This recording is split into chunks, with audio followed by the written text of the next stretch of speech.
तो सम्राट चौधरी के मुख्यमंत्री बनने के बाद प्रशांत किशोर ने क्या कहा उनके बारे में, पहले आइए सुनते हैं उसको। चाणक्य और आर्यभट्ट, विक्रमशिला और नालंदा की ज्ञान की भूमि बिहार, उसको चाल चरित्र चेहरा की बात करने वाली बीजेपी का पहला सौगात है, जहां कि मुख्यमंत्री के बारे में ये नहीं पता है कि वो कितनी पढ़ाई उन्होंने की है, जिसके बारे में ये नहीं पता है कि उनका चाल चरित्र चेहरा पर जो पहले दाग जो लगा हुआ है उस पर उन्होंने कोई सफाई, कोई टिप्पणी नहीं दी है। लेकिन ये नई भाजपा है और इस भाजपा में ऐसे ही लोगों की चलती है और उन्होंने बिहार पर एक नया चेहरा थोपा है। आज वो आज शायद शपथ ले रहे हैं, खुद ले लिया। तो मुझे जो जानकारी है, भाजपा के स्वयं लोग नहीं आए थे आज। पूरे देश के भाजपा का शायद ही कोई बड़ा लीडर आज आया है, कोई भाजपा का मुख्यमंत्री उप मुख्यमंत्री दूसरे राज्य से भी नहीं आया है। तो एक दिखाता है कि जैसे 202 का मैंडेट पिछले दरवाजे से लिया गया था, उसी तरीके से सम्राट चौधरी को भी पिछले दरवाजे से भाजपा वालों ने मुख्यमंत्री बनाया है, क्योंकि उनको मालूम है कि सम्राट चौधरी के नाम पर चुनाव नहीं हुआ है, चुनाव तो नीतीश कुमार के नाम पर हुआ और कहीं ना कहीं बिहार के लोगों के साथ धोखा हुआ। अगर नीतीश कुमार जी को 6 महीने के बाद हटाना ही था तो जनता को ये पहले बताना चाहिए था कि भाई नीतीश जी 6 महीने के बाद नहीं रहेंगे। तब तो आपने कहा 25 से 30 फिर से नीतीश, और वोट लेने के बाद आप किसी दूसरे व्यक्ति को बना रहे हैं। तो लोकतंत्र का तो तकाजा यही है कि उनको फिर से मैंडेट लेना चाहिए, लेकिन ये तो कभी होगा नहीं।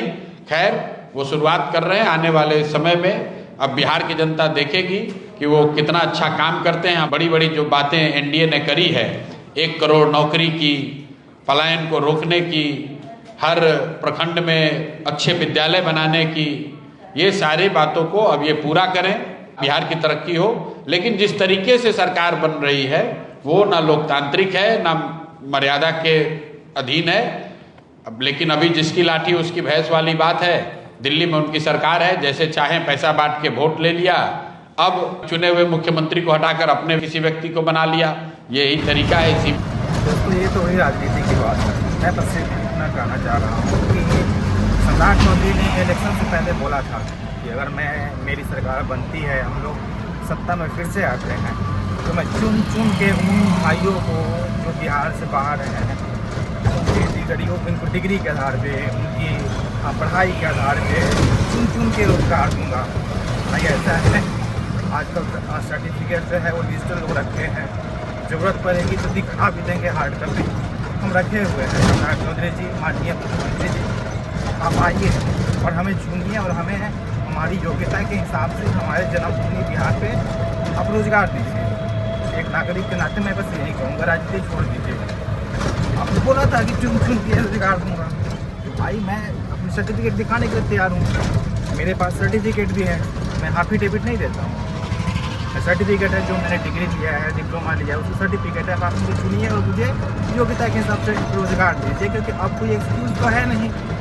आपने वैसे भी साल में आई थिंक 1 करोड़, 5 साल में 5 करोड़ नौकरी देने का वादा किया था, तो साल में 1 करोड़ हो गया। 6 महीने हो गए इलेक्शन में, 6 महीने हो गए सरकार बनने हुए। 6 महीने में आप लोग अपने कार्य का मतलब ब्यौरा देने के, हम क्या काम किए 6 महीने में, उसके बजाय अभी तक सरकार ही बन रही है। 6 महीने में क्या आपने ये डेटा दे दिया। 6 महीने में तो 50 लाख नौकरी दे देना चाहिए था ना अभी, लेकिन नहीं, अभी तो आप अपनी ही वैकेंसी कर रहे हैं। तो बस यही है, हम इंतज़ार कर रहे हैं। सर्टिफिकेट हमारे पास है, प्लीज़